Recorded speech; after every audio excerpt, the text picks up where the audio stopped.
بسم اللہ الرحمن الرحیم۔ السلام علیکم۔ آج ہم بات کریں گے سپریم کورٹ آف پاکستان نے ایک فیصلہ دیا خالد لانگو کے حوالے سے، اور وہ ان کی نااہلی کے حوالے سے تھا جس فیصلے کو برقرار رکھا گیا، اور یہاں تک کہا کہ جی بلوچستان کے لوگوں کی جان چھوٹی ہے، اچھا ہو گیا ہے اور ان لوگوں کا الیکشن میں حصہ نہیں لینا چاہیے۔ حالانکہ ان لوگوں کو جن کے خلاف 16 ارب روپے کی منی لانڈرنگ کے مقدمات تھے ان کو ملک کا وزیر اعظم بنایا گیا اور ان کو باقاعدہ سہولت کاری دی گئی، لیکن ایک شخص جس کے خلاف 2 ارب روپے کا الزام ہے، آپ نے دیکھا نواز شریف جن کے اوپر اربوں روپے کے الزامات ہیں، ان کے لیے ان کو تاحیات نااہل اگر کیا گیا ہے تو اس پر تو 7 رکنی بینچ بٹھا کے ایک ہفتہ سماعت کی جاتی ہے، اور دوسری جانب ایک اور شخص ہے چونکہ وہ پسند نہیں ہے تو ان کے بارے میں کہا جاتا ہے کہ نیب نے اس کو 10 سال کے لیے نااہل قرار دیا ہوا ہے، تو وہ رہنے دیں اس کو 10 سال نااہل، اور اچھا ہے ایسے لوگوں سے جان چھوٹے بلوچستان کی، اور اچھا ہے یہ واپس آ کے پھر کرپشن کریں گے۔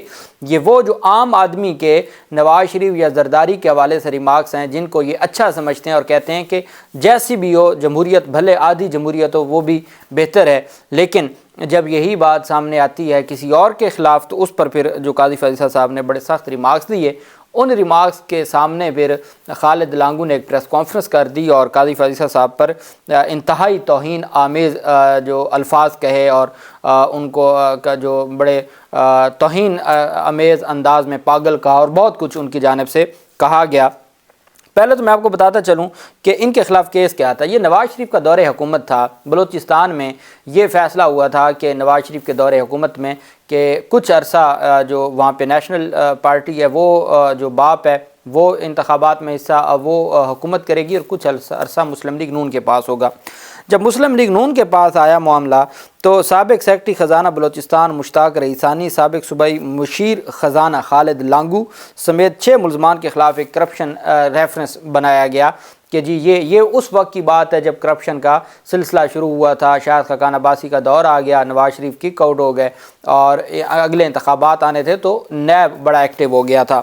اس میں جہاں پنجاب میں آہ چیمہ اور فواد حسن فواد گرفتار ہو چکے تھے، وہیں پہ جو سابق سیکرٹری خزانہ تھے بلوچستان مشتاق رئیسانی اور سابق صوبائی مشیر خزانہ خالد لانگو سمیت 6 ملزمان کے خلاف کرپشن کا ایک ریفرنس دائر ہوا تھا۔ نیب نے 2018 میں میگا کرپشن کیس میں گرفتار سابق سیکرٹری خزانہ مشتاق رئیسانی سے برآمد 1 ارب 25 کروڑ روپے مالیت کی جائیدادوں کی قانونی دستاویزات صوبائی حکومت کے حوالے کی تھیں، اور اس کے بعد جو ان کے خلاف ریفرنس تھا اس میں یہ کہا گیا تھا کہ یہ جو کیس کی تفتیش کے دوران یہ بات سامنے آئی تھی کہ نیب بلوچستان نے محکمہ لوکل گورنمنٹ اور خزانہ بلوچستان کے افسران اور مشیر خزانہ کی ملی بھگت سے اربوں روپے کی کرپشن کیس کی تحقیقات شروع کی تھیں۔ انکشاف ہوا تھا کہ سابق سیکرٹری خزانہ بلوچستان مشتاق رئیسانی نے سابق مشیر خزانہ خالد لانگو کے ساتھ ساز باز کر کے غیر قانونی طور پر 2 میونسپل کمیٹیوں خالق آباد اور مچھ کو 2 ارب 34 کروڑ روپے جاری کرتے ہوئے 2 ارب 25 کروڑ کا غبن کیا۔ 2 ارب 34 کروڑ جاری کیے، اس میں 2 ارب 25 کروڑ کا ان پر الزام تھا۔ کیس کی تفتیش کے دوران جب انکشافات سامنے آئے کہ سابق سیکرٹری خزانہ بلوچستان مشتاق رئیسانی کے گھر پر قانون کے مطابق چھاپہ مارا گیا، جہاں موقع پر تقریباً 80 کروڑ روپے جو موجودہ مالیت لوکل اور فارن کرنسی برآمد ہوئی، کیش برآمد ہوا، جبکہ 300 گرام سونا قبضے میں لیا گیا، جس کی قومی میڈیا نے نہ صرف براہ راست کوریج کی بلکہ بدعنوانی کے ثبوت فراہم قوم کے سامنے لائے گئے۔ حقائق سامنے آنے پر خالد لانگو کے فرنٹ مین اور شریک ملزم سہیل مجید شاہ نے جرم تسلیم کرتے ہوئے 96 کروڑ روپے سرکار کو واپس جمع کروا دیے۔ دوران تفتیش سلیم شاہ اور اس کے بے نامی داروں سے DHA کراچی کی 11 جائیدادوں کی صورت میں 1 ارب روپے کی ریکوری کی گئی۔ شریک ملزمان کو جب یہ ساری ان کو سزا ہوئی تو اس کیس میں جو احتساب عدالت نے سابق مشیر خزانہ ان کو یہ بیسیکلی عدالت کے فیصلے کے بعد احتساب عدالت کی قانون کی شق 15 کے تحت ملزمان 10 سال کے لیے کسی بھی عہدے کے لیے نااہل ہو گئے، اور عدالت کی جانب سے سابق سیکرٹری خزانہ مشتاق رئیسانی کو 10 سال کی سزا سنائی گئی اور ان کی تمام جائیداد ضبط کرنے کا بھی حکم دیا گیا تھا۔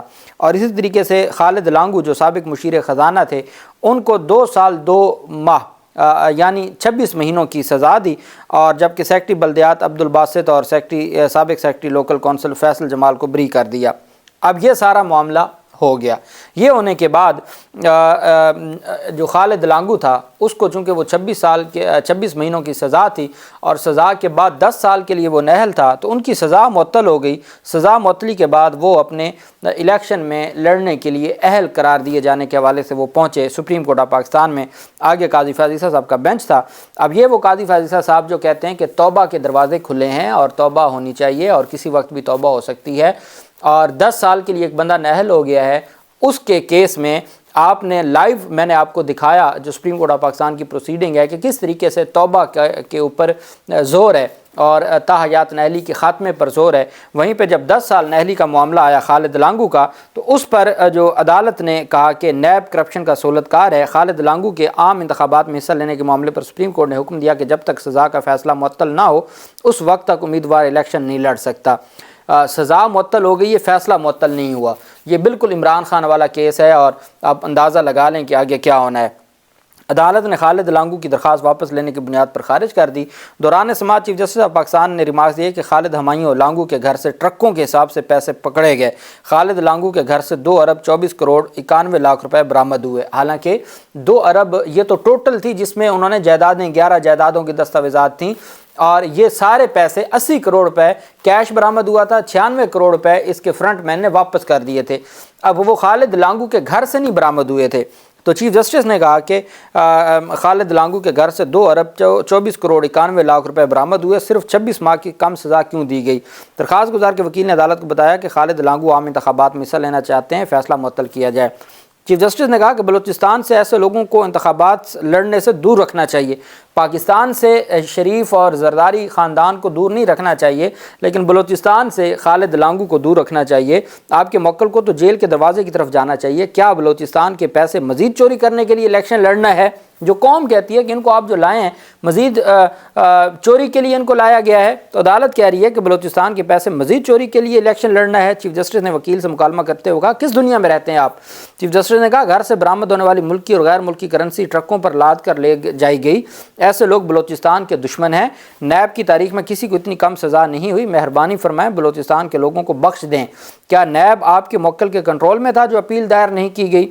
بلوچستان میں ایک سڑک تک نہ بن سکی، ایسے لوگوں نے ہی بلوچستان کو کھا گئے۔ چیف جسٹس نے کہا کہ کیا اس شخص کے اتنے زیادہ تعلقات ہیں جو نیب اپیل دائر نہیں کر رہا؟ نیب نے اپیلیں نہ نواز شریف کے کیس میں، نہ مریم نواز کے کیس میں، نہ شہباز شریف کے کیس میں ایف آئی اے نے، نہ شہباز شریف کے کیس میں نیب نے، کسی نے اپیلیں دائر نہیں کی، لیکن خالد لانگو کی حد تک عدالت نے کہا کہ نیب نے اپیلیں کیوں نہیں دائر کی؟ نیب کا کمال دیکھیں، ٹرکوں کے حساب سے پیسے پکڑے گئے اور کم سزا کے خلاف اپیل ہی دائر نہیں کی۔ جو پیسہ پکڑا گیا وہ کاروبار یا جائیداد سے نہیں بنایا گیا۔ چھوٹے چھوٹے کیسز میں تو نیب فوری اپیل دائر کر دیتا ہے۔ نیب کرپشن کا سہولتکار بنا ہوا ہے۔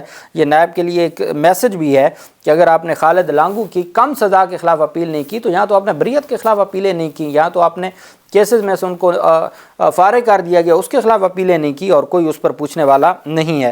اب خالد لانگو نے اس سارے معاملے کے بعد ایک پریس کانفرنس کی جس میں توہین آمیز، اور میں سمجھتا ہوں کہ ان کے خلاف ایکشن ہونا چاہیے۔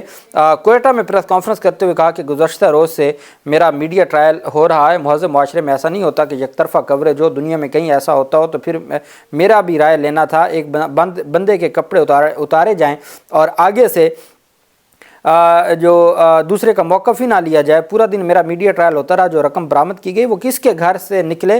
پیسے برآمدگی کے موقع پر میڈیا کے دوست موجود تھے، وہ میرا گھر نہیں تھا۔ کیا میڈیا ہاؤسز کی ذمہ داری نہیں کہ وہ دونوں کا موقف لیں؟ جمہوریت میں ایسا تو نہیں ہوتا۔ انہوں نے کہا کل کے فیصلے میں چیف جسٹس نے جو ریمارکس دیے، اللہ تعالیٰ نے کسی کو چوٹ نہیں دی کہ وہ کسی کے ساتھ زیادتی کرے، چھوٹ نہیں دی۔ پاکستان کے ایک ملک جس کا ایک آئین ہے، یہاں سب کے حقوق برابر ہونے چاہیے۔ میرا کیس ہائی کورٹ میں چل رہا ہے، وہ کس بنیاد پر ریمارکس دے رہے ہیں کہ میرے گھر سے اتنی رقم برآمد ہوئی؟ کیا چیف جسٹس کو حق ہے کہ وہ میری تذلیل کرے؟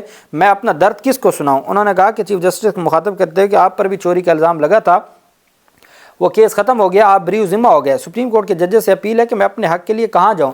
مجھے کہاں سے انصاف ملے گا؟ قانون اور انصاف ہونا چاہیے۔ بتایا جائے کہ انصاف کے بغیر کوئی معاشرہ کیسے چل سکتا ہے؟ میں نے صرف سزا معطل کرنے کے لیے درخواست دائر کی لیکن مجھے انصاف نہیں دیا گیا۔ انہوں نے کہا کہ بلوچستان ہائی کورٹ میں 426 کی اپیل لگی ہے، ہائی کورٹ نے نہیں دی، جس پر میں سپریم کورٹ چلا گیا، وہاں بھی یہی اپیل کی کہ میری سزا معطل کر دے۔ آئین اور قانون میں اپیل کو منظور یا مسترد کرنا تھا لیکن یہاں بھاشن شروع کر دیا گیا۔ آپ کے ریمارک سماعت کے بعد میرا کیس میں فیصلہ آ گیا، پاکستان کی عدلیہ 140 میں سے 129 نمبر پر آ گئی۔ بینچ کے باقی ججز پر تشویش ہے کہ انہوں نے کیوں نہ روکا کہ عام آدمی کوئی بات کرے تو توہین عدالت، اگر کوئی جج کرے تو پھر چیف جسٹس کو مجھ سے معافی مانگنی چاہیے۔ احتساب عدالت کے فیصلے کے بعد 2.5 سال میں میری ایک پیشی نہیں ہوئی۔ احتساب عدالت میں ہر سماعت پر وہ پیش ہوتے رہے ہیں، اس کیس پر 2.5 سال میں کوئی بحث نہیں ہوئی۔ اب 24 اکتوبر 2024 تک میں یہ کیس نہیں چلاؤں گا۔ انہوں نے کہا میری گزارش ہے کہ میں آئین اور قانون کے مطابق کام کیا جائے، سب کے لیے یکساں قانون ہونا چاہیے۔ چیف جسٹس قاضی فیض عیسیٰ دماغی صحت مند نہیں، وکلا سے مشاورت کروں گا، قاضی فیض عیسیٰ کا دماغی چیک اپ کیا جائے کہ آیا وہ فٹ ہے یا نہیں۔ صحافیوں کے سوالات جواب دیتے ہوئے کہا کہ میر خالد لانگو نے کہا کہ ہمارے ملک کا قانون اتنا مضبوط نہیں کہ میڈیا کو پکڑے، اور انہوں نے بڑے توہین آمیز الفاظ میں جو معزز قاضی فیض عیسیٰ صاحب ہیں ان کو پاگل قرار دیا، جو انتہائی جس کی جتنی مذمت کی جائے وہ کم ہے۔ یہ کیس تھا، یہ اس وجہ سے خالد لانگو غصے میں تھا قاضی فیض عیسیٰ پر۔ اصل کیس کی تاریخ بھی میں نے آپ کو بتا دی، کیس کی اب جو قاضی فیض عیسیٰ صاحب نے سماعت کی اور جو خالد لانگو کے الزامات ہیں اس کے اوپر بھی ہم نے بات کی۔ اللہ پاک پاکستان کا حامی و ناصر ہو۔ بہت شکریہ۔ اللہ حافظ۔ پاکستان زندہ باد۔